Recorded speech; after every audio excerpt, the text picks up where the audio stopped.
Sobat ATR BPN. Selamat datang di Mabar. Mari belajar arsip.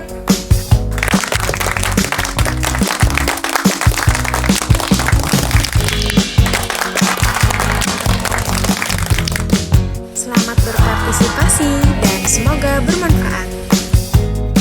ATR BPN.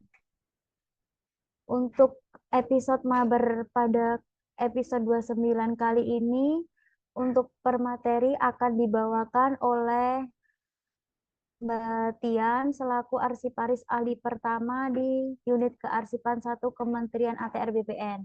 Tapi sebelum kita lanjut ke materi, Bapak Ibu, kita ada game terlebih dahulu. Mungkin bisa saya share gamenya terlebih dahulu.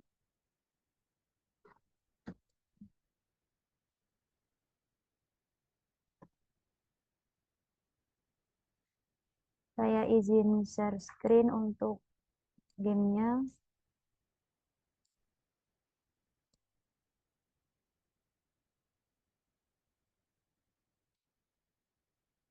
Nah, game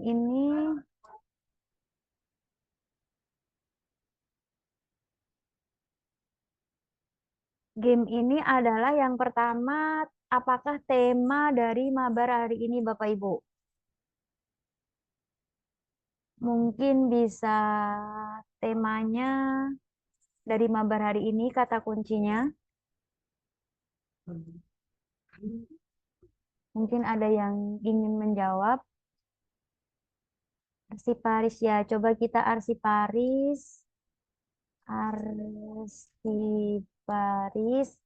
Ada ya Bapak Ibu di kolom komentar arsiparis ahli pertama.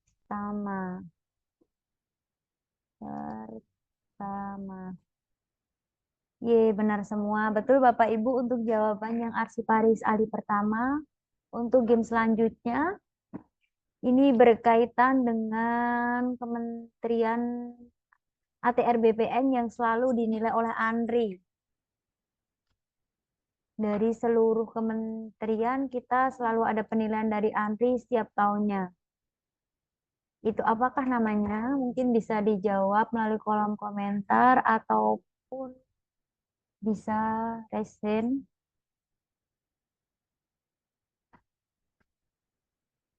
Pengawasan iya ada dari pengawasan, coba samjak pengawas pengawasan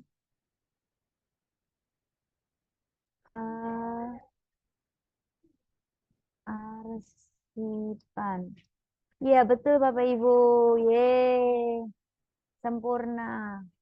Selanjutnya ini yang kita kirimkan ke Kantah dan Kanwil satuan unit kerja Bapak Ibu masing-masing ya Bapak Ibu. Kita kirimkan bersama dengan box arsip.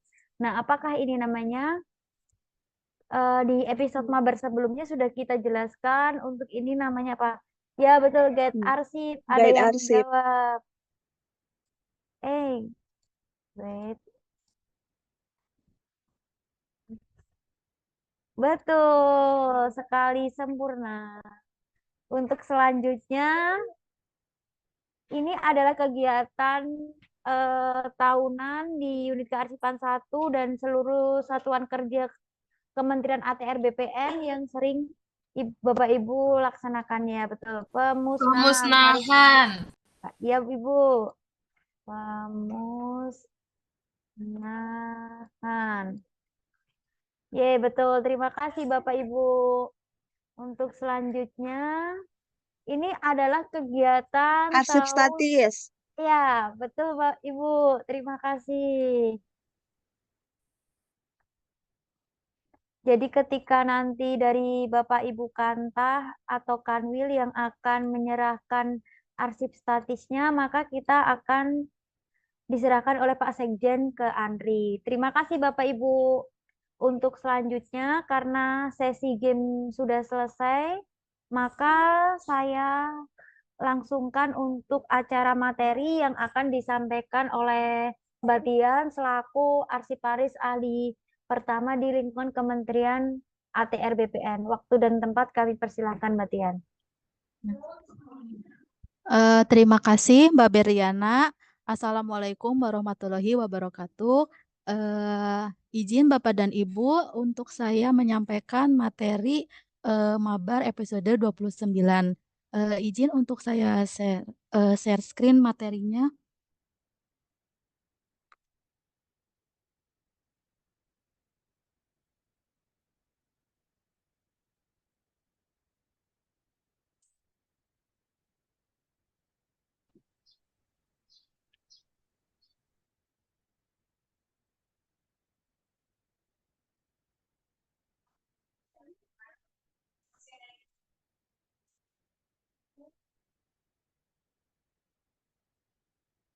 Baik, Bapak dan Ibu, untuk materi mabar kali ini yaitu kita akan mempelajari bersama-sama tentang tugas fungsi arsiparis ahli pertama. Oh iya, sebelumnya saya ingin berkenalan terlebih dahulu. Nama saya Yanustiana, disapa dengan Tian. Saya di sini sebagai arsiparis ahli pertama unit kearsipan 1. Eh, salam kenal dari saya. Langsung dilanjut lagi ya Bapak dan Ibu. Di sini ada dasar hukum yang mengatur tentang kearsipan dan jabatan fungsional arsiparis. Yang pertama adalah Undang-Undang Nomor 43 Tahun 2009 tentang kearsipan. Pada undang-undang ini diatur tentang hal-hal yang berkaitan dengan kearsipan, mulai dari sumber daya kearsipan atau organisasi kearsipan, kemudian juga penyelenggaraan kearsipan. Nanti Ibu dan Bapak dan Ibu bisa buka-buka lagi untuk memperdalam hal-hal terkait kearsipan.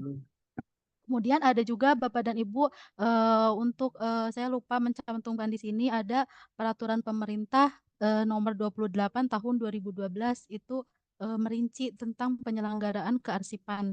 Kemudian yang kedua yaitu peraturan Menpan RB nomor 13 tahun 2016 tentang perubahan atas nomor 48 tahun 2014 tentang jabatan fungsional arsiparis. Kemudian yang ketiga, Peraturan Menpan RB nomor 48 tahun 2014 tentang jabatan fungsional arsiparis. Jadi memang untuk Peraturan Menpan RB nomor 48 tahun 2014 itu masih berlaku, hanya ada beberapa pasal yang digantikan dengan terbitnya Peraturan Menpan RB nomor 13 tahun 2016. Dalam peraturan tersebut diatur tentang tugas dari jabatan fungsional arsiparis. Selain itu juga di sana diatur tentang pengangkatan jabatan fungsional arsiparis. Nanti mungkin misal ada dari jabatan lain yang akan pindah ke jabatan fungsional arsiparis, di situ diatur syarat-syaratnya. Kemudian untuk yang terakhir yaitu Perka Anri nomor 4 tahun 2017 tentang pelaksanaan tugas jabatan fungsional arsiparis. Pada peraturan Kepala Anri ini lebih dikhususkan ya Bapak dan Ibu untuk pelaksanaan tugas jabatan fungsional arsiparis itu sesuai dengan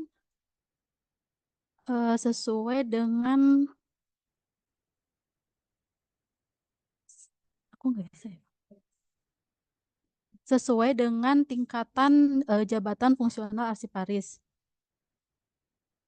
Kemudian di sini ada pengertian dari arsiparis dan jabatan fungsional arsiparis. Yang pertama, apa itu arsiparis? Menurut peraturan Undang-Undang Nomor 43 Tahun 2009, arsiparis adalah seseorang yang memiliki kompetensi di bidang kearsipan yang diperoleh melalui pendidikan formal dan atau pendidikan dan pelatihan kearsipan serta mempunyai fungsi, tugas, dan tanggung jawab melaksanakan kegiatan kearsipan. Jadi di sini untuk kompetensi di bidang kearsipan itu selain bisa diperoleh dari pendidikan formal juga nanti bisa kita dapatkan dari pelatihan ataupun diklat-diklat yang diadakan oleh lembaga yang berwenang ya Bapak dan Ibu. Kemudian, untuk selanjutnya jabatan fungsional arsiparis adalah jabatan fungsional tertentu yang mempunyai ruang lingkup fungsi dan tugas, tanggung jawab, dan wewenang untuk melaksanakan kegiatan kearsipan pada lembaga negara, pemerintahan daerah, pemerintahan desa, dan perguruan tinggi negeri. Kemudian untuk selanjutnya, di sini ada, dalam jabatan fungsional arsiparis itu ada 2 kategori Bapak dan Ibu. Yang pertama adalah kategori, keterampilan, yang kedua adalah kategori keahlian. Nah, di sini untuk kategori keterampilan itu apa? Nah, kategori keterampilan itu arsiparis dengan kualifikasi teknis atau penunjang profesional yang pelaksanaan fungsi dan tugasnya serta kewenangannya mensyaratkan penguasaan pengetahuan teknis di bidang kearsipan. Jadi untuk kategori, keterampilan ini lebih dituntut, untuk pengetahuan teknisnya. Seperti, misal, pencatatan atau, pendistribusian atau pemberkasan arsip aktif. Kemudian untuk yang kategori keahlian, itu adalah arsiparis dengan kualifikasi profesional yang pelaksanaan fungsi dan tugasnya serta kewenangannya mensyaratkan penguasaan ilmu pengetahuan dan teknologi di bidang kearsipan. Jadi, pada kategori keahlian ini, kita dituntut untuk lebih ke analisis ya Bapak dan Ibu, seperti, kita, lebih ke, memilih arsip misal memilih arsip inaktif yang, sudah bisa dimusnahkan ataupun itu permanen dan bisa diserahkan ke ahli sebagai arsip statis. Kemudian di sini ada pembagian jenjang jabatan dan pangkat jabatan fungsional arsiparis. Untuk arsiparis kategori keterampilan ada 3 tingkat keterampilan. Yang paling rendah arsiparis terampil itu golongannya 2C dan 2D. Kemudian untuk selanjutnya tingkatan selanjutnya yaitu ada arsiparis mahir golongannya 3A dan 3B. Kemudian untuk yang paling tinggi adalah arsiparis penyelia itu golongannya 3C dan 3D. Kemudian untuk arsiparis kategori keahlian ada 4 tingkat keahlian. Yang paling rendah adalah arsiparis ahli pertama. Di sini golongannya 3A dan 3B. Kemudian di atasnya lagi ada arsiparis ahli muda, golongannya 3C dan 3D. Kemudian ada arsiparis ahli madya, golongannya 4A, 4B, dan 4C. Kemudian yang paling tinggi adalah arsiparis ahli utama, itu golongannya 4D dan 4E. Kemudian di sini ada fungsi dan tugas arsiparis. Yang pertama adalah menjaga terciptanya arsip dari kegiatan yang dilakukan oleh lembaga negara, pemerintahan daerah, perguruan tinggi negeri. Jadi tugasnya arsiparis di sini adalah ketika apa namanya semua kegiatan yang ada di unit kearsipan atau unit pengolah itu nanti akan menciptakan arsip. Nah, tugasnya arsiparis itu, menjamin, arsip yang tercipta itu sesuai dengan peraturan yang, berlaku atau yang diatur, seperti itu Bapak dan Ibu. Kemudian yang kedua, menjaga ketersediaan arsip yang otentik dan terpercaya sebagai alat bukti yang sah. Di sini arsiparis itu, harus bisa menyediakan arsip yang tercipta itu dalam bentuk aslinya atau, sehingga bisa dijadikan alat bukti yang sah. Kemudian yang ketiga, menjaga terwujudnya pengelolaan arsip yang andal dan pemanfaatan arsip sesuai dengan ketentuan peraturan perundang-undangan. Nah, di sini, tugas arsiparis adalah, menjamin pengelolaan arsip, baik itu pengelolaan arsip, dinamis, statis, itu sesuai dengan, peraturan perundang-undangan. Jadi tidak melenceng ataupun, eee, tidak sesuai dengan ketentuan, seperti itu. Kemudian yang keempat, menjaga keamanan dan keselamatan arsip yang berfungsi untuk menjamin arsip-arsip yang berkaitan dengan hak-hak keperdataan rakyat melalui pengelolaan dan pemanfaatan arsip yang otentik dan terpercaya. Jadi di sini arsiparis itu harus mampu menjaga keamanan dan keselamatan arsip yang dikelola. Jadi ini lebih ke bagaimana arsiparis itu menyimpan arsipnya, apa namanya, keadaan gedungnya seperti apa, kemudian, medianya seperti apa, sarana prasarananya seperti apa. Kemudian yang kelima, menjaga keselamatan dan kelestarian arsip sebagai bukti pertanggungjawaban dalam kehidupan bermasyarakat, berbangsa, dan bernegara. Di sini arsiparis itu, harus bisa menjaga, keselamatan dan kelestarian arsip, sehingga arsip yang dikelola itu dia bisa berumur panjang. Misal nanti, kalau ada misal yang rusak mungkin nanti bisa kita, restorasi ya atau diperbaiki. Kemudian menjaga keselamatan aset nasional dalam bidang ekonomi, sosial, politik, budaya, pertahanan, serta keamanan sebagai identitas dan jati diri bangsa. Nah, di sini, kaitannya dengan, arsip yang mempunyai apa, arsip aset ya, misal arsip vital, kita harus bisa menjaga keselamatannya, baik itu, informasinya maupun fisiknya.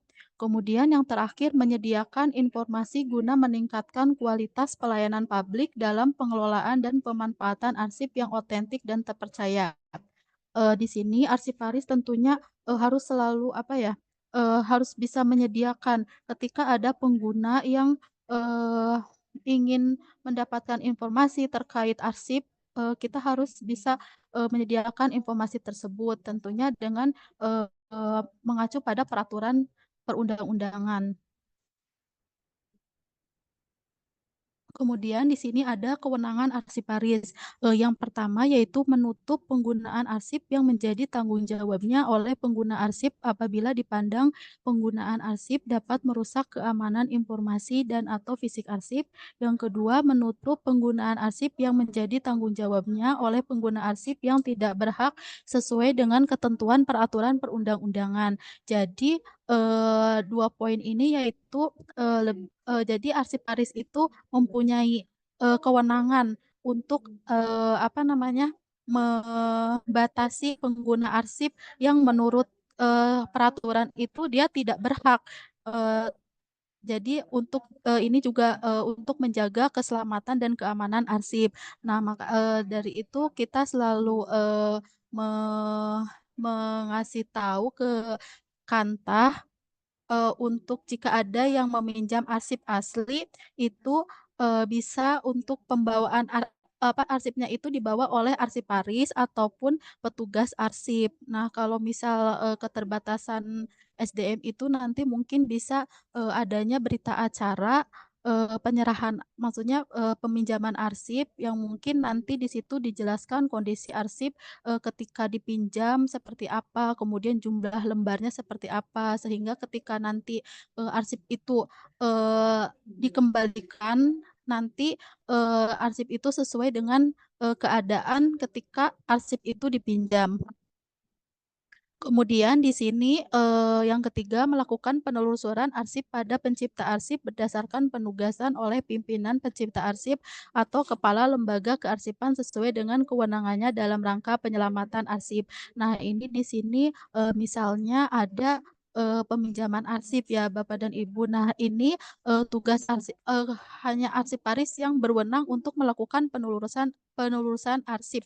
Misal pada unit kearsipan ada yang meminjam arsip, nah tapi arsipnya itu belum ada di unit kearsipan, nah kita bisa menelusuri arsip, itu ke unit pengolah.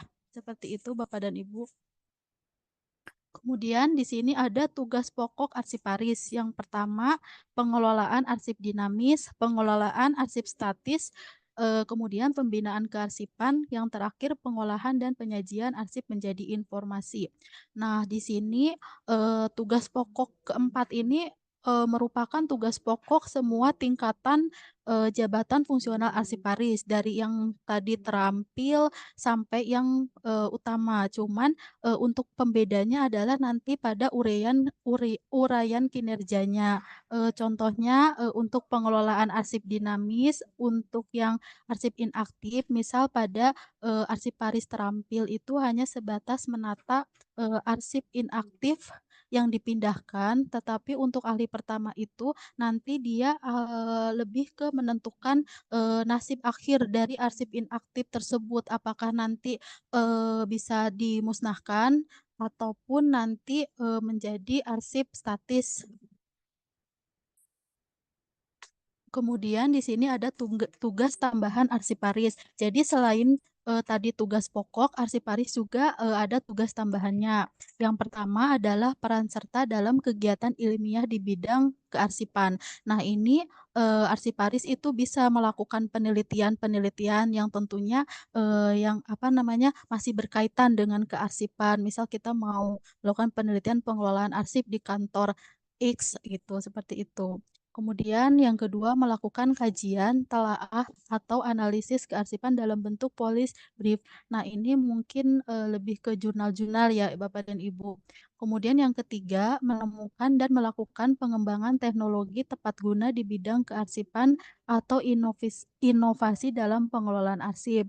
Nah di sini, arsiparis bisa, mengembangkan apa ya namanya, melakukan inovasi, misal, pada peminjaman arsip kita yang awalnya mungkin tidak ada aplikasi ataupun apa, nanti kita bisa membuat aplikasi. Nah, kebetulan kan di, unit kearsipan satu kemarin telah, melaksanakan penilaian arsiparis terbaik. Nah, di sini nanti mungkin arsiparis bisa, yang mempunyai inovasi bisa mengikutinya. Kemudian yang keempat menjadi anggota dalam organisasi profesi arsiparis baik nasional maupun internasional. Nah ini di sini, arsiparis bisa, menjadi anggota dalam organisasi profesi arsiparis. Nah untuk tingkat nasional itu ada, di Indonesia ada Asosiasi Arsiparis Indonesia. Kemudian yang kelima, mohon maaf yang kelima, menjadi anggota dalam tim penilaian kinerja jabatan arsiparis. Nah, di sini, arsiparis bisa ikut dalam, bergabung menjadi tim penilai kinerja untuk, apa ya namanya, menjamin objektivitas sama keselarasan, hasil penilaian oleh pejabat penilai. Kemudian, untuk selanjutnya yaitu memperoleh penghargaan atau tanda jasa kehormatan atau penghargaan lainnya. Nah, nanti, arsiparis itu bisa mendapat penghargaan, atau jasa kehormatan, contohnya kita, sedang melaksanakan penilaian arsip terbaik, nanti untuk yang, apa namanya, menang nanti akan, mendapatkan penghargaan. Kemudian, memperoleh gelar kesarjanaan lainnya yang sederajat. Nah, di sini untuk arsiparis dengan misal, apa namanya, pendidikannya misal D3 nanti bisa melanjutkan ke S1 ataupun dari S1 bisa melanjutkan ke S2. Kemudian mengajar atau melatih di bidang kearsipan, kemudian menulis karya ilmiah di bidang kearsipan. Di sini kemarin kita sudah, mengadakan apa, arsiparis terbaik. Nah, di sini, kita mewajibkan ya untuk, setiap arsiparis membuat, makalah. Nah, itu, makalahnya kan, contoh dari karya ilmiah ya Bapak dan Ibu. Kemudian, melakukan penyusunan dan penyiapan bahan materi penyuluhan bimbingan teknis atau BIMTEK, modul diklat kearsipan dan sosialisasi. Di sini mungkin nanti dari, unit kearsipan satu bisa melakukan Eee, bisa melakukan sosialisasi ke kantor vertikal di bawahnya atau nanti mungkin dari Kanwil bisa melakukan sosialisasi ke Kantah. Kemudian yang terakhir melaksanakan tugas lain yang berkaitan dengan tugas pokok jabatannya. Jadi nanti mungkin ada tugas lain, itu bisa dilakukan tetapi, harus, memang berkaitan dengan tugas pokok jabatannya. Kemudian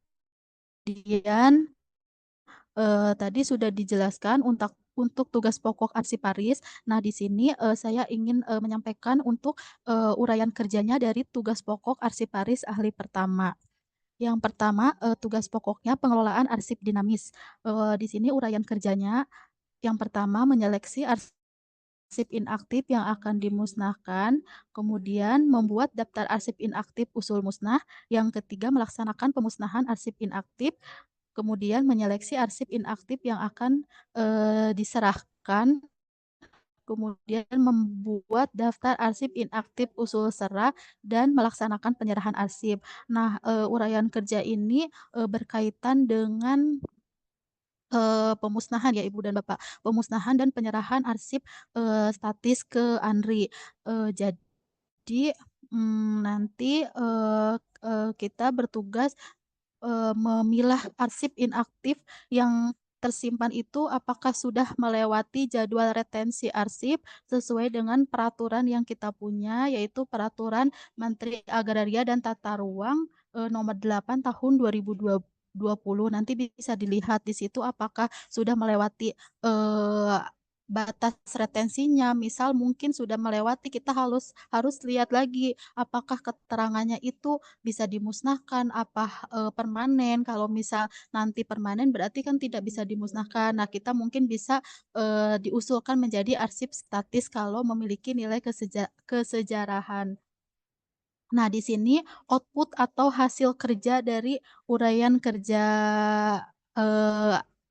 arsiparis ahli pertama, yang pertama yaitu ada daftar arsip usul musnah, berita acara pemusnahan. Nah, ketika kita melakukan pemusnahan pasti nanti akan, menghasilkan daftar arsip musnah, kemudian ada berita acara pemusnahan ketika sudah disetujui oleh, ANRI dan kita sudah melakukan pemusnahan. Kemudian ada daftar arsip usul serah dan berita acara penyerahan arsip. Nah, ini, lebih ke penyerahan arsip statis Bapak dan Ibu.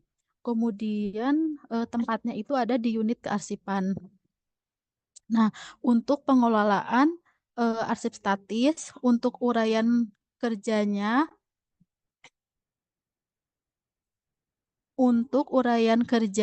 yang pertama adalah melakukan rewashing arsip mikrofilm atau mikrofis, kemudian yang kedua melakukan laminasi arsip peta dan kearsitekturan. Nah, 2 poin ini lebih ke ini ya Ibu dan Bapak, kayak, misal preservasi kuratif, artinya yaitu perbaikan, lebih ke perbaikan. Misal ada arsip yang, rusak, nanti kita bisa kalau mungkin memungkinkan atau kita mempunyai alat, dan kita punya kemampuan, kita bisa, memperbaiki. Sehingga dari, uraian kerja 2 poin itu nanti hasil kerjanya yaitu fisik dan informasi arsip itu tetap terjaga dan bisa berumur panjang. Kemudian melakukan penelusuran arsip sesuai dengan tema dalam rangka pameran arsip tekstual dan virtual. Nah, di sini, arsiparis ahli pertama bisa melakukan, penelusuran arsip, eee, misal kita, temanya mau Hantaru. Nah, di situ akan kita menelusuri arsip yang berkaitan dengan tema yang kita cari. Kemudian nanti hasil kerjanya yaitu kita, membuat daftar arsip tematik. Kemudian, melakukan pemindaian dan pengolahan hasil pindaian dalam rangka pameran arsip tekstual dan virtual. Mungkin dalam, pameran arsip itu nanti kita tidak bisa ya, ada beberapa yang tidak bisa memamerkan, aslinya. Jadi kita nanti, lakukan pemindaian. Pemindaian baru nanti kita, hadirkan di pameran arsip. Nah, nanti hasil kerjanya yaitu hasil pemindaian arsip untuk pameran. Kemudian menyusun katalog pameran, kemudian, yang terakhir memberikan layanan jasa penelusuran arsip statis. Nah, ini, untuk memberikan layanan jasa penelusuran arsip statis mungkin lebih ke, pembuatan daftar arsip statis sehingga nanti ketika, dibutuhkan ataupun, akan digunakan kita bisa, mudah mencarinya atau menelusurinya. Kemudian tugas pokok yang pembinaan kearsipan. Yang pertama melakukan penilaian kinerja arsiparis terampil, arsiparis jenjang mahir, arsiparis penyelia, dan arsiparis ahli pertama. Di sini arsiparis itu ahli pertama bisa, menilai untuk, level, setingkat dan juga tingkatan di bawahnya, yaitu untuk, kategori, terampil. Nanti hasil kerjanya yaitu laporan penilaian prestasi kerja arsiparis. Kemudian yang kedua adalah melakukan penelusuran referensi dan pencairan pencarian data dalam rangka menyusun standar operasional prosedur atau SOP. Nah, di sini, arsiparis ahli pertama itu, bisa, bertugas untuk menyusun standar operasional prosedur. Nah, nanti bisa, melakukan penulisan terhadap referensi atau pencarian data. Mungkin di sini, arsiparis ahli pertama juga, harus mengerti ya untuk konsep, dari konsep teknisnya. Jadi ketika kita menyusun aturan ataupun standar operasional prosedur, jadi, tidak melenceng tidak menabrak aturan seperti itu. Kemudian hasil kerjanya yaitu tersusunnya standar operasional prosedur. Nah, ini tempatnya ada di unit kearsipan, kemudian, eee selanjutnya, pengelolaan dan penyajian arsip menjadi informasi. Uraian kerjanya melakukan identifikasi dan pengolahan data arsip inaktif, kemudian melakukan identifikasi dan pengolahan data arsip vital, dan melakukan identifikasi dan pengolahan data arsip statis. Nanti untuk hasil kerjanya yaitu ada daftar arsip inaktif, daftar arsip vital, dan daftar arsip statis. Kemudian di sini ada tugas tambahan. Nah, uraian kerjanya itu, sama ya Bapak dan Ibu seperti yang tadi sudah dijelaskan. Yang pertama, peran serta dalam kegiatan ilmiah di bidang kearsipan, itu bisa nanti, melakukan penelitian, kemudian menemukan dan melakukan pengembangan teknologi tepat guna di bidang kearsipan atau inovasi dalam pengelolaan arsip, kemudian menjadi anggota dalam organisasi profesi arsiparis baik nasional maupun internasional, menjadi anggota dalam tim penilai kinerja jabatan arsiparis, memperoleh penghargaan atau tanda jasa, kehormatan atau penghargaan lainnya, kemudian memperoleh gelar kesarjanaan lainnya yang sederajat, kemudian mengajar dan melatih di bidang kearsipan, menulis karya ilmiah di bidang kearsipan, kemudian melakukan penyusunan dan penyiapan bahan materi penyuluhan, bimbingan teknis atau BIMTEK, modul pendidikan dan pelatihan diklat dan sosialisasi, yang terakhir melaksanakan tugas lain yang berkaitan dengan tugas pokok jabatan. Jadi, selain tugas pokok yang tadi sudah diuraikan, jadi arsiparis itu memang ada tugas tambahannya di luar tugas pokok.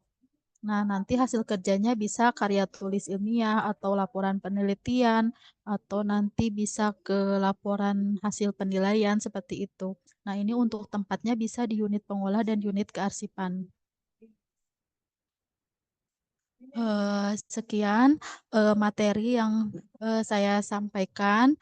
Mungkin dari Bapak atau Ibu ada yang ingin menambahkan ataupun ada yang ingin didiskusikan, bisa, langsung ataupun nanti bisa, mengisi di kolom chat. Terima kasih, saya kembalikan kepada pembawa acara, Mbak Berliana.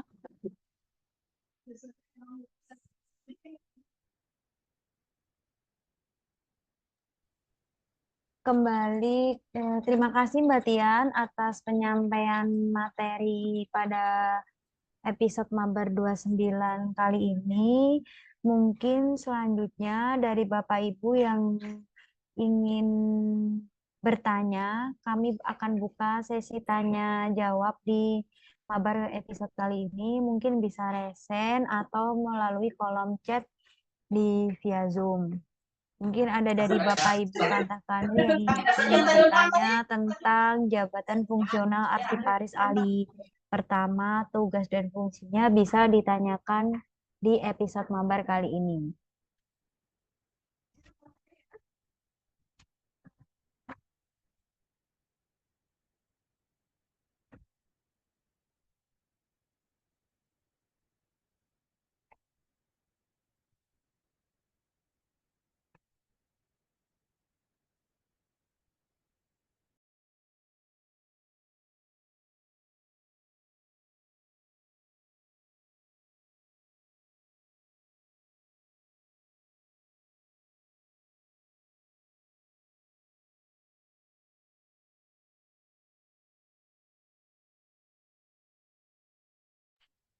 Atau mungkin Bapak Ibu bisa resen untuk bertanya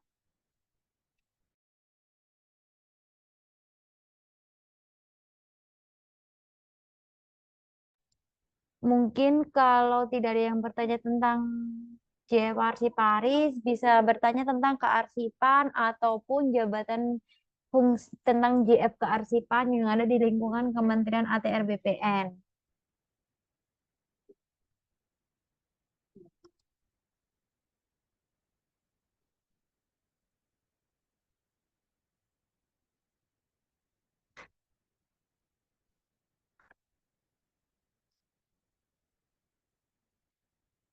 Bisa resen atau disampaikan secara langsung ataupun melalui kolom chat.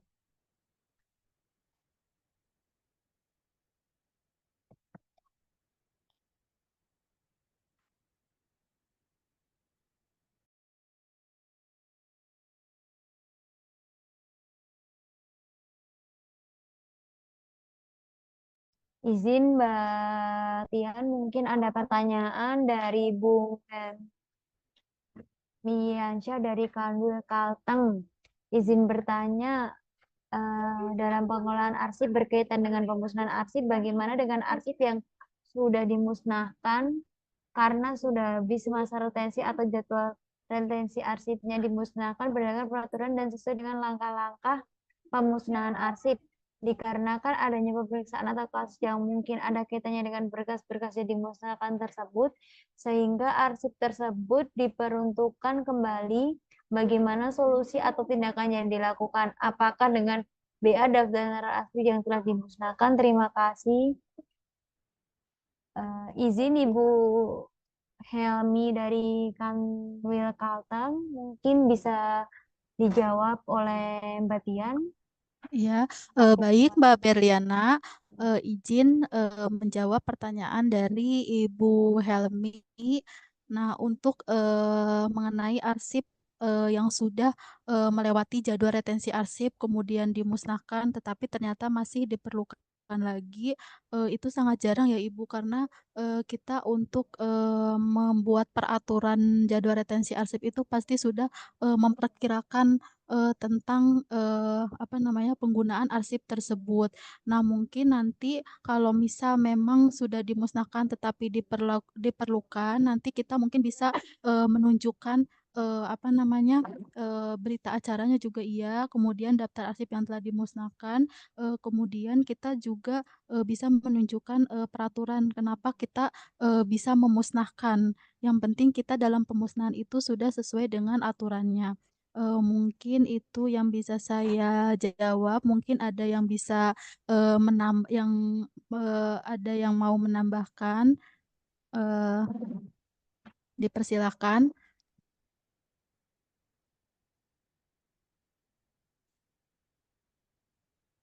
Mungkin izin dari Mbak Tias atau teman-teman yang lain, apakah Ya. ada yang ingin menambahkan jawaban dari pertanyaan Bu Helmian Syah Kanwil Kalteng?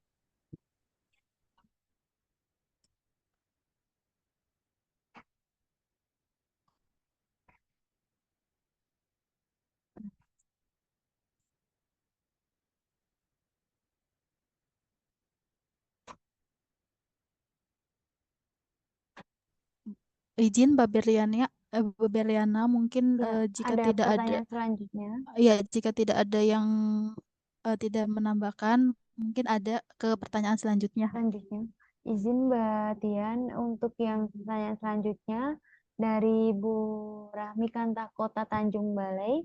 Izin bertanya bagaimana kita mengetahui arsip itu sudah bisa kita musnahkan atau belum? Kita nanti izin menjawab pertanyaan dari Ibu Rahmi untuk menilai apakah arsip itu sudah bisa dimusnahkan atau belum. Nanti kita bisa berpedoman pada Peraturan Menteri Agraria Tata Ruang mengenai jadwal retensi arsip. Nah, itu peraturannya itu nomor 8 tahun 2020. Di sana dijelaskan untuk arsip sesuai dengan fasilitatif atau substansif. Di sana ada masa aktifnya sampai berapa tahun, kemudian masa inaktifnya sampai berapa tahun, kemudian di situ ada keterangannya juga bisa dimusnahkan ataupun permanen. Nah, dari situ kita bisa menilai apakah arsip itu layak untuk dimusnahkan atau malah bisa dijadikan untuk arsip statis diserahkan kepada ANRI. Seperti itu, Ibu. Terima kasih Mbak Tian atas jawaban yang telah diberikan. Dari dua pertanyaan tadi Bapak Ibu mungkin saya mengulas lagi apakah di sini ada yang ingin menyangga atau bertanya lagi atau masih ada yang bingung. Jika tidak ada dari pertanyaan yang dua tadi kami lanjutkan untuk pertanyaan selanjutnya. Mbak Berli, ini ada yang raise hand nih. Ada Pak Rizal dari Direktur PTM ya. Oh ya, izin Mbak Tias, mungkin dari Pak dari ini dulu ya Mbak Tias dari yang ada di kolom chat. Habis itu ke Pak Rizal. Dari kolom chat ada Bu Endi. Pertanyaannya adalah sebelum dilakukan pemusnahan, apakah perlu di-scan kembali, Bu? Mungkin bisa dijawab oleh Mbak Tian. Baik, Bu Enda. Ketika kita sudah melakukan pemusnahan atau kita sudah menentukan apakah arsip itu akan dimusnahkan, itu berarti kita memang harus menghilangkan informasi arsip itu baik fisik ataupun informasinya. Jadi memang jangan di-scan karena kalau di-scan nanti masih ada informasinya. Jadi memang benar-benar harus dimusnahkan. Jadi informasinya itu sudah tidak bisa dipakai lagi seperti itu. Ibu mungkin ada yang bisa menambahkan dari jawaban yang saya sampaikan. Ya, cukup, cukup. Ya, mungkin izin ada yang perlu ditanyakan lagi, Bu Endi. Jika tidak ada, maka saya akan lanjut ke present selanjutnya. Itu dari Pak Rizal di Rektorat PTM. Silahkan, Pak. Kami persilahkan untuk mengajukan jawabannya. Baik, terima kasih narasumber dan ada Bu Tias juga ya di Zoom saya lihat ya. Ya, Ada. Pak. Ini yang saya pernah tanyakan Bu, yang jadi kami itu tahun 2020 ada kegiatan pemetaan sosial, yaitu proyek pemetaan sosial di Kalimantan Tengah. Nah, itu kita punya arsip data Pemsos. Jadi itu kita buat kuesioner ke masyarakat. Itu jumlahnya kurang lebih sekitar 50 ribuan lah ya, 50 ribuan berkas. Nah, itu sampai sekarang masih kami simpan. Jadi dulu itu berkasnya ada di Kalimantan Tengah, tapi sudah kami pindahkan ke pusat karena keperluan input data juga. Jadi memang secara secara data sebenarnya sudah di input ke dalam aplikasi kami, aplikasi pemberdayaan tanah masyarakat namanya. Tapi sampai sekarang kami belum berani untuk memusnahkan kuesioner Pemsos tersebut. Nah, yang saya tanyakan apakah itu bisa kami ajukan pemusnahan, kemudian gimana prosedurnya gitu. Itu aja sih. Terima kasih. Ya, izin menjawab ya, Pak ya. Mungkin langsung ya, Mbak Tian ya. Mohon Iya, izin, Mbak. baik. Sepertinya Baik, PTM ini Mbak. baru ya, Pak ya. Pembentukan struktur organisasi baru. Dan kalau tidak salah di JRA kita belum ada ya, Pak, terkait survei. Jadi Itu kan pada output ya, saat Bu. izin Mbak Bu Tias, pada Ya, saat Pemsos itu memang kan kita pindah itu sekitar bulan September ya, September 2020. Tapi sebenarnya sebenarnya pada waktu pelaksanaan kegiatan itu masih Oh iya, ini ya. bergabung dengan Dirjen HHK kita itu. itu outputnya berupa survei itu apakah sudah ada, Pak, di JRA? Sepertinya belum ya, Pak ya. CRA itu apa maksudnya? Maaf. Yang di Permen nomor 8 tahun 2020 ini kan ada output dari keluaran arsip-arsip yang apa namanya dipetakan oleh kita, Pak. Apakah dia memang nasibnya permanen atau musnah, dan retensinya ini apakah untuk masa simpannya aktif, inaktifnya sekian tahun, sepertinya kayaknya harus kita cek terlebih dahulu Pak, apakah output dari kuesioner itu memang bisa dimusnahkannya kapan, itu bisa kita cek dulu Pak. Karena kalau mungkin itu kan survei itu sebenarnya sudah dimasukkan ya Pak ya ke dalam aplikasi ya Pak ya. Ya, kalau data-datanya sudah dimasukkan ke dalam aplikasi. Tapi kan di kuesioner itu kan ada nick ya, ada nicknya si Nah, penerima manfaat. Jadi kan kita harus apa hati-hati juga kan, karena ada data yang bersifat rahasia sebenarnya kan itu kan, betul betul. Nah, data itu sebenarnya kependudukan. setelah itu keluarannya apa Pak? Database saja ya Pak ya. Keluaran Database, dari database. survei Ya, hanya database. database ya. Ya. Nah, mungkin kita cek lagi Pak, memang apakah survei itu sebenarnya dimusnahkannya berapa lama sih, kan itu 2020 ya Pak ya? 2020. Apakah bisa musnah atau belum? Nanti kita cek terlebih dahulu. Kalau belum ada, ini sebenarnya juga nggak bisa dimusnahkan dengan prosedural Pak, seperti itu. Karena kan Andri selalu melihat apakah memang jadwalnya sudah pas atau belum, seperti itu Pak. Coba nanti kami langsung cek terlebih dahulu. Nanti saya infokan ke Bapak kemudian ya Pak. Ya. Karena lumayan Ya, memakan tempat Bu banyak ya Tias. Pak ya. Iya, Banyak, ada iya. sekitar 20 kardus mungkin ya, kardus besar ya. Oh, iya ya. Dan yang Ya, harusnya nggak berlaku lagi ya Pak, karena sudah masuk ke betul, database ya. betul. Oke, siap-siap Pak. Sudah pernah dilakukan pemeriksaan BPK juga sih, kalau nggak salah di tahun berapa gitu ya. Tapi setahu saya sih sudah pernah dilakukan pemeriksaan BPK juga terkait kegiatan itu sih. Tapi izin Pak, itu cuma sekali ya, tidak ada lagi yang berulang kan ya Pak? Maksudnya hanya di tahun itu saja ada surveinya, terus tidak dilakukan pengulangan, misalnya 2021 ternyata ada lagi 2022, 2023. Selanjutnya kan di Kantah, itu kan tahun 2020 kan project, jadi yang kerjakan pusat. Maksudnya Oh, anggarannya masih di pusat gitu ya. iya, iya, Walaupun iya. tetap kita pakai apa field staff di eh, Tuh. daerah tersebut gitu di Kalteng gitu kan. Tapi secara anggaran itu kan waktu itu masih kita yang menganggarkan gitu. Nah untuk Nah, itu selanjutnya eh, selanjutnya udah sekarang kan udah di kantah digital. masing-masing. Ya, Digital atau masih survei juga Pak? masih Maksudnya ada, pakai fisik. setahu saya masih ada yang fisik ya. Bagusnya langsung pakai aplikasi kali ya Pak ya. Kayak survei mandiri tuh bagus banget. Jadi nggak ada lagi kertas-kertas. Mungkin Kantah juga bisa lebih rapi kan Pak, tidak simpan-simpan lagi ya.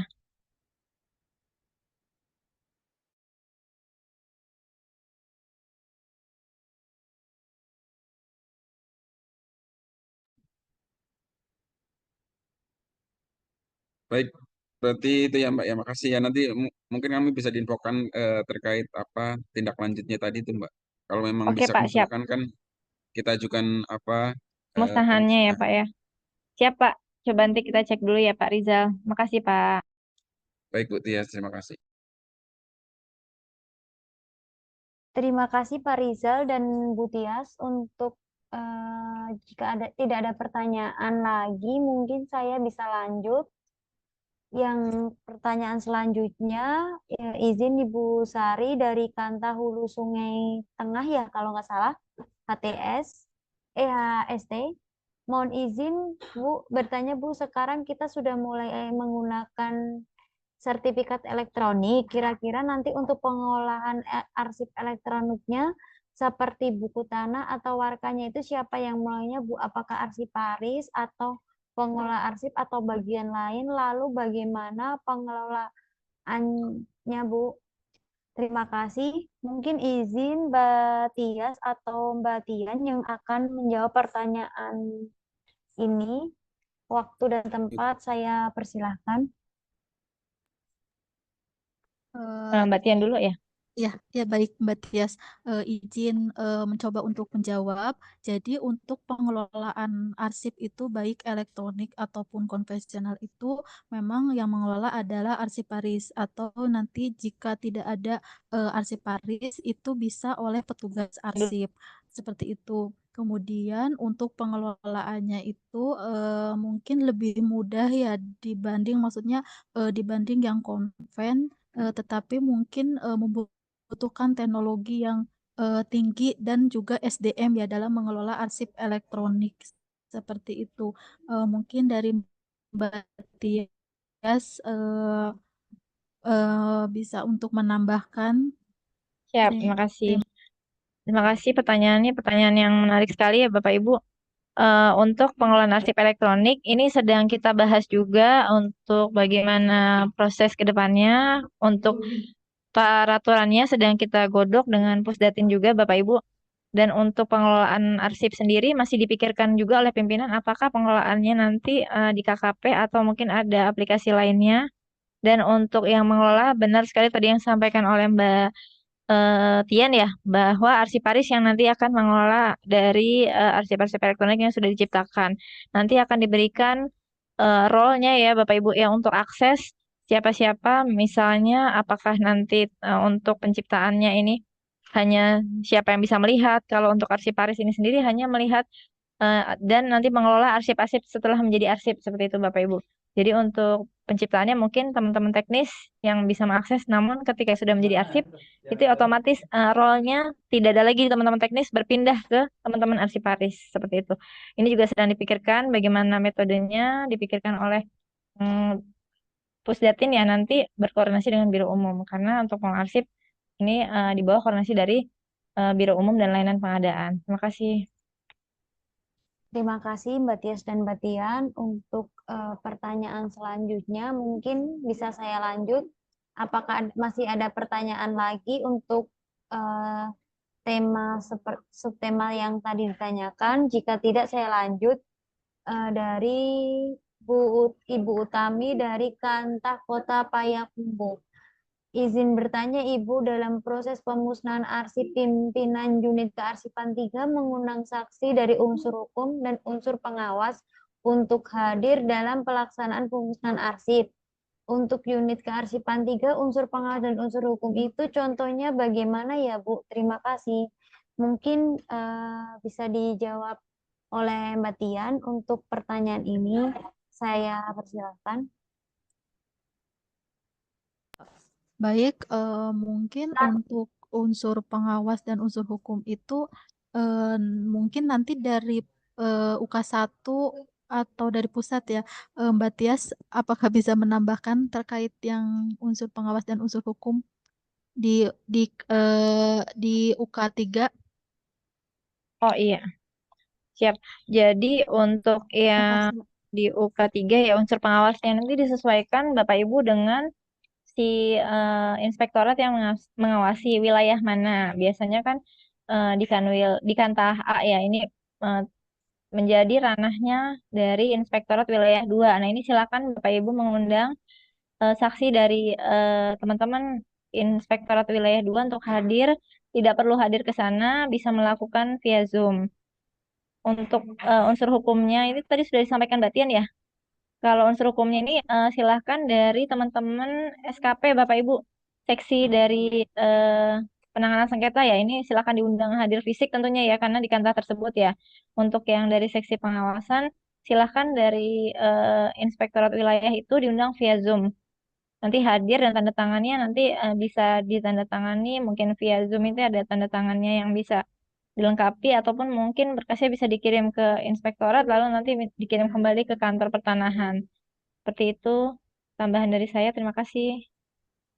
Terima kasih Mbak Tias. Terima kasih Mbak Tias, Mbak Tian. Untuk pertanyaan selanjutnya mungkin dari Ibu Rahmi Kantor Kota Tanjung Balai. Izin bertanya bagaimana kita mengetahui arsip itu sudah bisa kita musnahkan atau belum?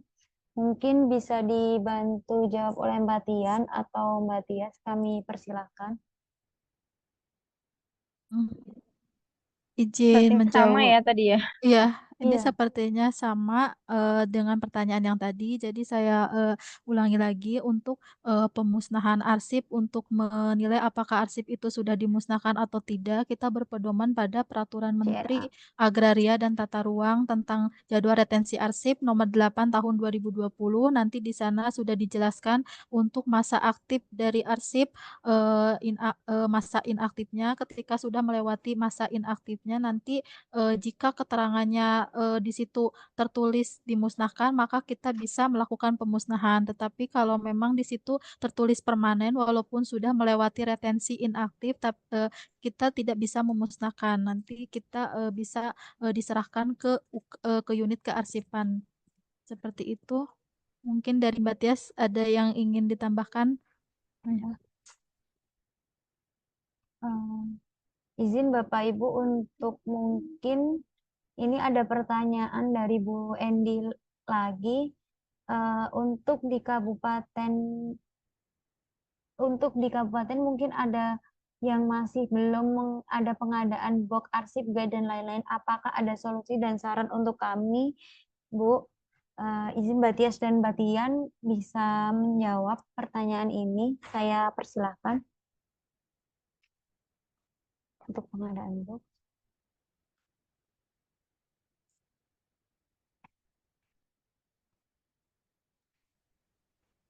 Izin Mbak Tias, Ya. untuk Ya. Eh, pengadaan ya, terkait pengadaan ya Bapak Ibu, silahkan sebenarnya bisa dilakukan optimalisasi ya. Jadi kan terdapat mungkin sisa anggaran yang ada di lingkungan Bapak Ibu ya, seperti ATK yaitu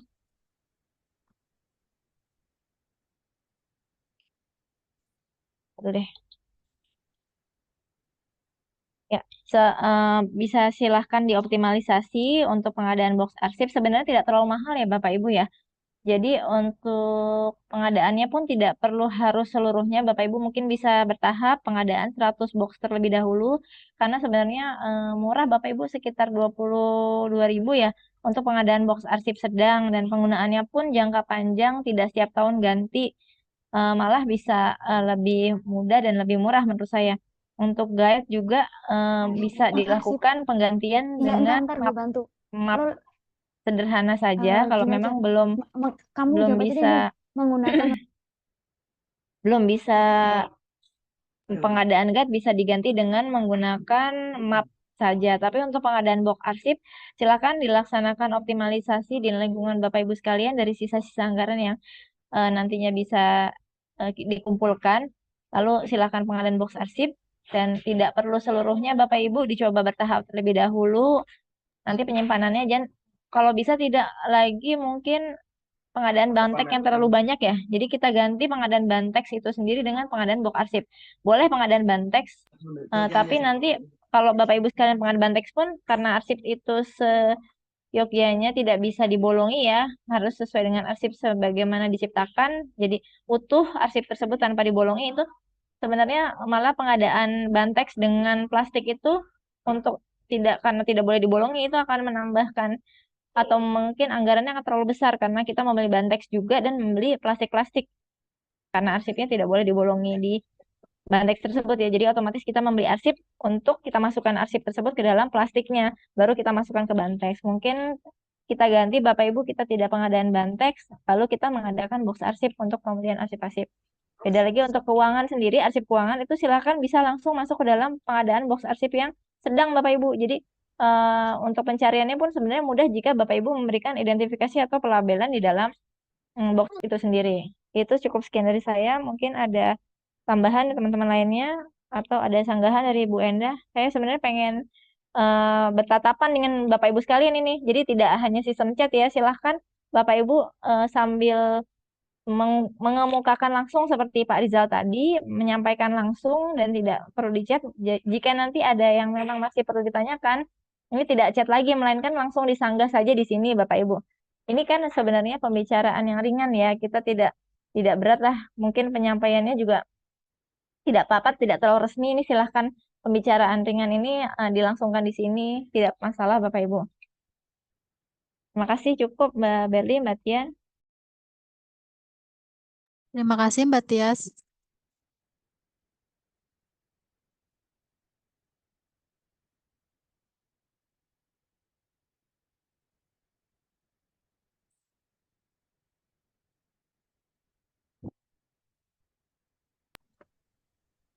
Ya, terima kasih Mbak Tias dan Mbak Tian atas jawaban yang telah diberikan. Untuk selanjutnya pertanyaan dari Bu Enda lagi. Pertanyaannya untuk pengarsipan peta gimana ya Bu? Izin Mbak Tias dan Mbak Tian mungkin berkenan untuk menjawabnya. Saya persilahkan. Terima kasih. Untuk izin menjawab Mbak Tias, mungkin untuk penyimpanan arsip berbentuk peta itu bisa ditempatkan Belum. pada horizontal plane atau vertical plane. Kemudian nanti untuk apabila ada arsip yang rusak, nanti bisa diperbaiki dengan menggunakan kertas kozo. Mungkin dari Mbak Beliana bisa atau Mbak Tias bisa menambahkan terkait penyimpanan arsip peta. Izin Mbak Tias, mungkin saya menambahkan untuk penyimpanan arsip peta itu diletakkan pada horizontal plane dan vertical plane yang sudah dijelaskan oleh Mbak Tian. Nah, di sini saya akan menjelaskan kembali untuk ketika arsip peta, karena arsip peta itu tidak selalu dalam kondisi baik, ada juga dalam kondisi rusak. Kerusakan itu ada tiga, ringan, sedang, dan berat. Nah, jika kerusakan ringan, maka akan kita selamatkannya lebih mudah. Dan untuk sedang, maka kita akan perlu restorasi. Dan untuk berat, maka kemungkinannya ada dua. Hanya restorasi ataupun kita musnahkan. Jika itu disetujui oleh Andri, kalau dimusnahkan. Nah, untuk restorasi arsip itu ada dua Bapak Ibu, yang versi kertas dengan menggunakan filmoplas ataupun dengan menggunakan kertas kozo. Nah, untuk kertas kozo itu biasanya disebut dengan tisu Jepang. Untuk tata cara restorasi arsip mungkin akan kita bahas di tema mabar selanjutnya yang akan kita live bersama dengan Andri, di mana di situ akan menjelaskan bagaimana teknik restorasi arsip dan mungkin penyimpanan yang baik untuk arsip peta dan arsip tekstual lainnya. Nah, mungkin di sini kami akan memberikan contoh gambar vertical plane dan horizontal plane untuk penyimpanan peta, karena tidak semua di Kantah Kanwil mempunyai tempat penyimpanan peta horizontal atau vertical plane. Mungkin tadi bisa ditampilkan Mbak Tian. Oh ya, sebentar. Terima kasih. Ya, Nah, ini adalah iya ini. contoh dari horizontal plane dan vertical plane. Nah, untuk peta sendiri tidak boleh dalam kondisi digulung ataupun dilipat sebenarnya. Baiknya berupa bentuk lembaran atau digantung Bapak Ibu. Jadi, penyimpanan peta itu sebaiknya digantung atau dalam bentuk lembaran yang tidak boleh dilipat-lipat agar tidak merusak keaslian peta. Nah, mungkin dari saya cukup sekian dan bisa untuk dilanjutkan Mbak Tian untuk ingin menjelaskan Ya, tambahan atau Mbak Tias, saya persilahkan. izin Mbak Berli, Ya, mungkin Mbak. nanti untuk lebih lanjut tentang penyimpanan arsip peta nanti bisa melihat Perka Andri nomor 23 tahun 2011 tentang pedoman preservasi arsip. Seperti itu. Nanti kita tulis di chat aja ya Mbak Tian ya, perkanya ya. Baik, baik siap Mbak. Izin Mbak Tias, Mbak Tian, mungkin ada Bapak Ibu atau yang di forum Zoom ini ada yang menyanggah atau menambahkan pertanyaan, atau Bu Endah, udah cukup? Jika sudah cukup, maka saya lanjut untuk pertanyaan selanjutnya dari Bapak Eki Kata Balikpapan. Selamat siang. Saya ingin melanjutkan pertanyaan saya yang minggu lalu. Apakah JFRC Paris sudah ditempatkan di tempat yang subsepsi pemeliharaan data, mengingat ahli media posisinya di sana? Dan karena di Kaltim belum banyak untuk arsiparisnya, sehingga ikut penempatan terkhusus di Kanta saya masih kurang jelas dan saya perlu job check yang sesuai untuk jangka panjang. Terima kasih banyak untuk sebelumnya.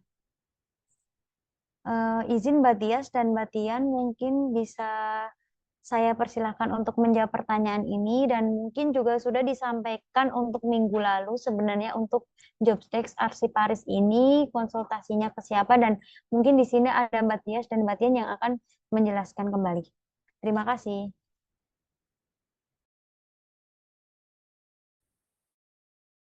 Izin menjawab mungkin untuk di sini apakah Jakung APB sudah tepat jika ditempatkan di subjek pemilihan data. Nanti mungkin di sini disesuaikan dengan tingkatan jabatan fungsional arsiparis dari apa namanya Bapak apakah terampil ataupun keahlian nanti disesuaikan karena tadi sudah dijelaskan untuk tugas-tugas tugas pokok dari tingkatan jabatan fungsional Arsiparis seperti itu. Mungkin ada yang bisa menambahkan dari Mbak Tias atau Mbak Berliana. Ya. Izin mungkin dari Mbak Tias. Oke, Ya, Mbak. terkait Arsiparis ya, sebelumnya sudah ada surat dari Sekretaris Jenderal ya, nomor berapa saya lupa, nanti kita cek lagi Bapak Ibu bahwa penempatan Arsiparis di tahun ini, harusnya ke depan ini, disesuaikan dengan tugas dan fungsinya. Jadi harus memang tepat sasaran karena memang Arsiparis ini sendiri sangat sulit kita dapatkan ya Bapak Ibu ya. Dari tahun ke tahun baru tahun 2022 dan 2023 kita dapatkan dan jumlahnya pun tidak banyak. Untuk penempatannya sebenarnya kita untuk pengaturannya ini sedang kita godok Bapak Ibu, harusnya ditempatkan di tata usaha memang untuk pengelolaan arsip. Tapi di sini kan informasinya adalah ditempatkan ini di subseksi pemeliharaan data ya. Kalau tempatnya mungkin sudah sesuai dengan arahan pimpinan ya Bapak Ibu Tetap ya. ada Nah ya. ini Untuk pertanyaan un- selanjutnya bisa untuk dilaksanakan di kolom chat. Di kolom chat Region.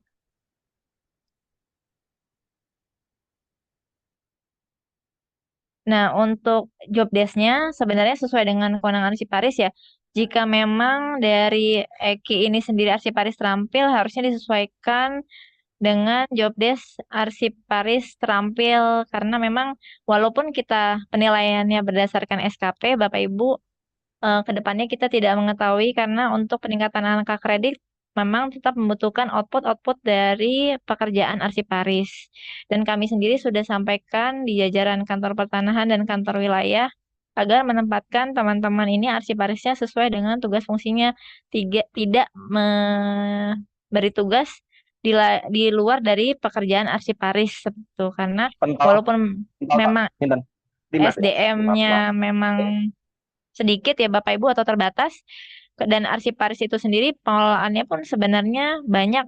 Jadi pengelola arsip di kantor pertanian kan memang banyak sekali dan dikelola oleh teman-teman yang sebenarnya mengerjakan dari tahun ke tahun mungkin PNS yang lama ya Bapak Ibu ya mungkin pengetahuannya terhadap arsip itu juga kurang dengan ditempatkannya teman-teman arsiparis ini dan kita berikan pendidikan dan pelatihan tentang arsip dinamis, arsip tolong dimut ya ini ya tentang arsip dinamis, arsip statis, dan lain sebagainya ini sepertinya lebih mumpuni Bapak Ibu. Jadi mengapa ditempatkan arsiparis harus sesuai dengan tusinya karena tugasnya pun berat mengelola arsip di kementerian. Seperti itu Bapak Ibu. Mungkin bisa ditanyakan langsung ya Mas Eki. Kalau mau berkonsultasi silakan dengan Biro Orpak yang lebih tepat ya sebenarnya ya. Tapi nanti boleh sewaktu-waktu bisa didiskusikan nanti dengan kami di WA Group ada kita ada WA Group ya tempat untuk kita saling berkoordinasi walaupun dari kantor pertanahan silahkan nggak apa-apa langsung menanyakan ke pusat juga boleh. Itu ranah kita untuk sama-sama berkoordinasi. Itu saja cukup dari saya.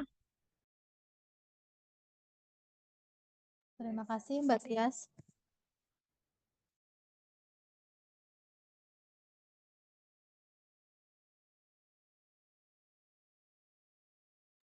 Iya. Terima kasih Mbak Tias dan Mbak Tian atas jawaban yang sudah disampaikan dari pertanyaan-pertanyaan yang sudah disampaikan oleh Bapak Ibu peserta mabar episode 2029 kali ini. Untuk selanjutnya di sesi kali ini kita akan di sesi Kahoot. Karena untuk pemaparan materi dan pertanyaan sudah selesai. Terima kasih kepada Mbak Tias dan Mbak Tian sudah menjawab semua pertanyaan yang ada di episode mabar kali ini. Nah, untuk sesi Kahoot kali ini, maka saya persilahkan Mbak Safira untuk menyampaikan link password gamenya.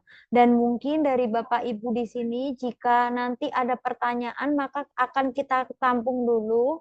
Kita bisa chat kita pengolah arsip yang ada di unit kearsipan 1 atau bisa tanya jawab melalui grup region 1 ataupun region 2 yang sudah bergabung sesuai dengan regionnya masing-masing. Maka dengan ini saya langsung untuk sesi Kahoot kami persilahkan Mbak Safira. Itu nggak apa-apa. Baik, Bapak Ibu, saya akan meng-share untuk Kahoot hari ini.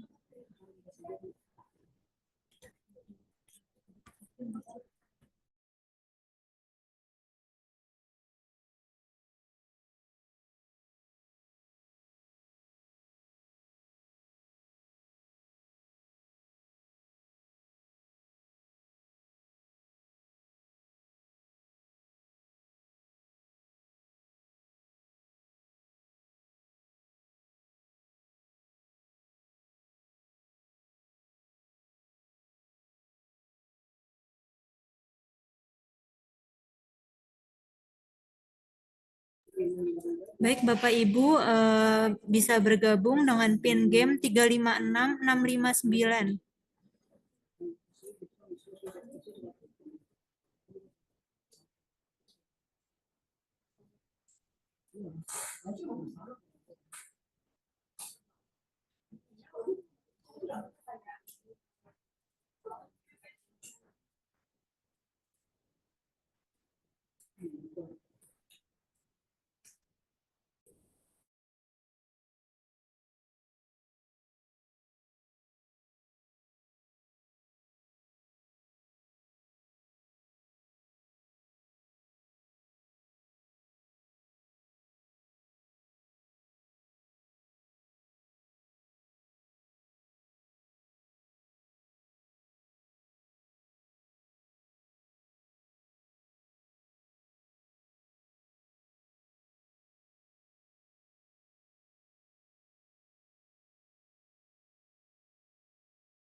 Izin Bapak Ibu mungkin bisa langsung bergabung Kahoot-nya yang sudah di-share oleh Mbak Safira.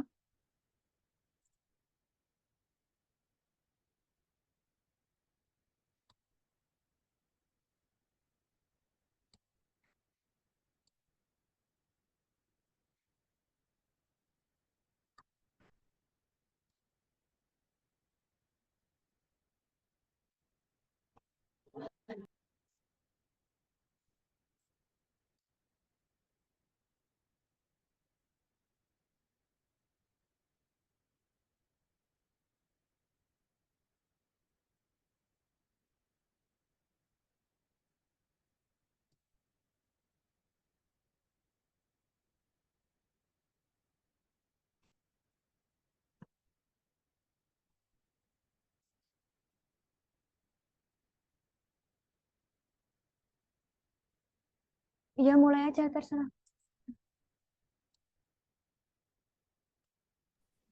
Baik, Bapak Ibu, akan kita mulai.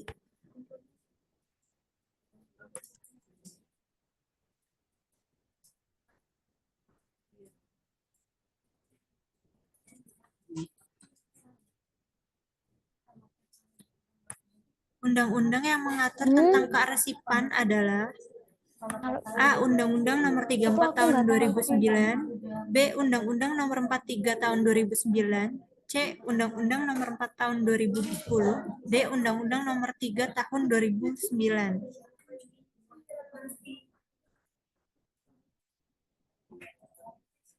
Ya, jawaban yang benar adalah Undang-Undang Nomor 43 Tahun 2009.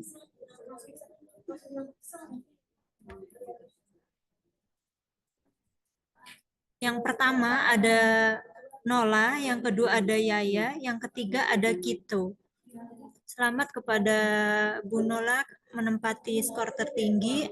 Kita akan melanjutkan ke pertanyaan berikutnya. Kualifikasi teknis pelaksanaan fungsi serta kewenangannya mensyaratkan penguasaan pengetahuan teknis di bidang kearsipan. Itu merupakan pengertian dari A. Jabatan fungsional arsiparis keutamaan, B. Jabatan fungsional arsiparis keahlian, C. Jabatan fungsional arsiparis keterampilan, D. Jabatan fungsional arsiparis madya.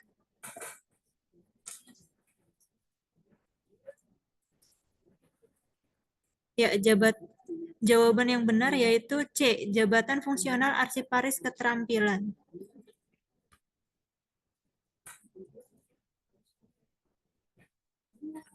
Yang pertama ada Rif dengan skor 1790, yang kedua ada Kito, dan yang ketiga ada Nisa. Selamat kepada Rif yang menempati skor tertinggi.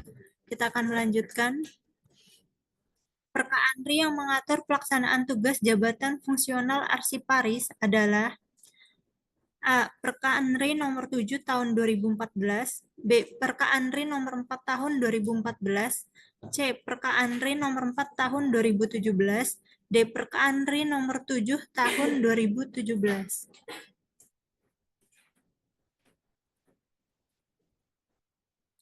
Ya, jawaban yang benar yaitu Perka Andri nomor 4 tahun 2017.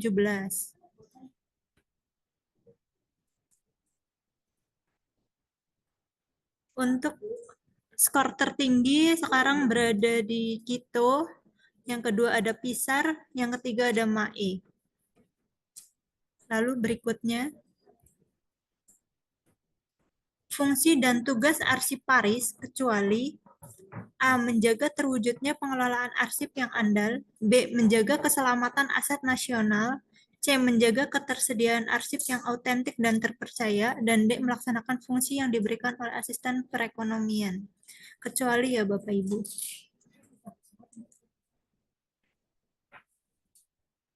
Ya, fungsi dan tugas arsiparis kecuali yang D. Melaksanakan fungsi yang diberikan oleh asisten perekonomian.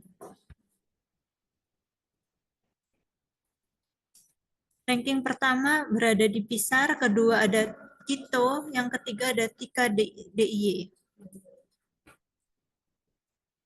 Soal terakhir, kualifikasi profesional yang melaksanakan fungsi, tugasnya serta kewenangannya mensyaratkan penguasaan iptek di bidang kearsipan merupakan pengertian dari A. Jabatan fungsional arsiparis keutamaan, B. Jabatan fungsional arsiparis keahlian, C. Jabatan fungsional arsiparis keterampilan, atau D. Jabatan fungsional arsiparis madya.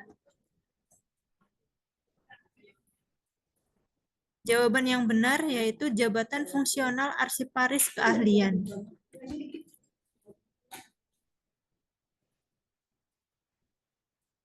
Juara 3 ada Mae. Juara 2 ada Kito. Dan juara pertama ada Pisar. Selamat kepada Pisar dengan skor 4.448 dengan skor tertinggi.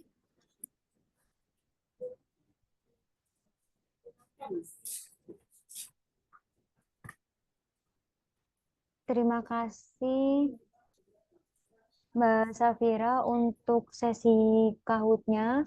Terima kasih Bapak Ibu yang sudah berpartisipasi dalam episode Mabar episode 29 dan ikut serta dalam Kahut kali ini. Terima kasih juga yang sudah mengajukan pertanyaan dan kami jawab sesuai dengan pertanyaan masing-masing.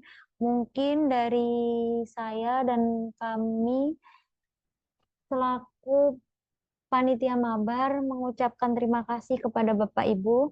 Bila ada kata ataupun ucapan saya yang kurang berkenan, mohon dimaafkan. Sekian untuk Mabar pada episode 29 ini. Mungkin sebelum saya akhiri, saya izin untuk meminta foto bersama dengan menggunakan salam arsip. Mungkin bisa, jangan ngambil siapa ya? Biasanya yang ngambil siapa? Izin Mas Age, mungkin bisa diambil untuk sesi fotonya.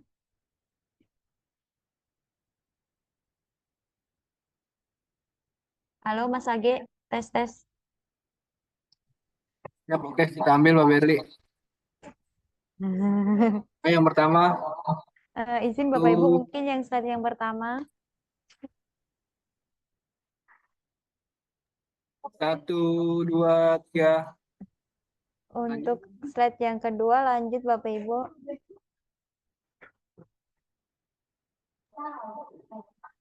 1, 2, 3. Untuk selanjutnya slide ketiga Bapak Ibu. 1, 2, 3. Mungkin cukup sekian. Terima kasih Mas Age yang sudah menjadi co-host pada hari ini. Terima kasih Mbak Tian dan Mbak Tias yang sudah menjawab ataupun membawakan materi pada siang hari ini. Terima kasih Mbak Berliana. Akhir kata, wassalamualaikum warahmatullahi wabarakatuh. Waalaikumsalam warahmatullahi wabarakatuh. Izin Bapak Ibu, Bapak Ibu izin ini beberapa sudah kita sampaikan jawabannya ya di dalam chat ya. Atau mungkin ada yang memang masih belum puas, supaya bisa terpuaskan silakan nanti di WA grup ya Mbak Berli ya. Terima kasih. Iya Mbak, betul. Mungkin ada yang pertanyaan-pertanyaan yang masih ada yang akan disampaikan Bapak Ibu bisa WA grup ataupun ke pengolah arsip yang ada di unit kearsipan pusat jika ada nomor WA dari pengolah arsipnya. Terima kasih. Izin saya akhiri Bapak Ibu.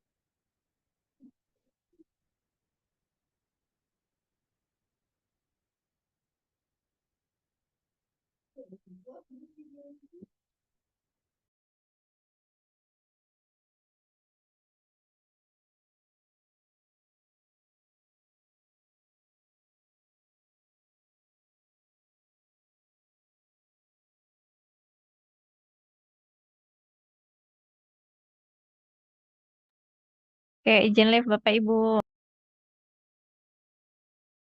Izin live Bapak Ibu.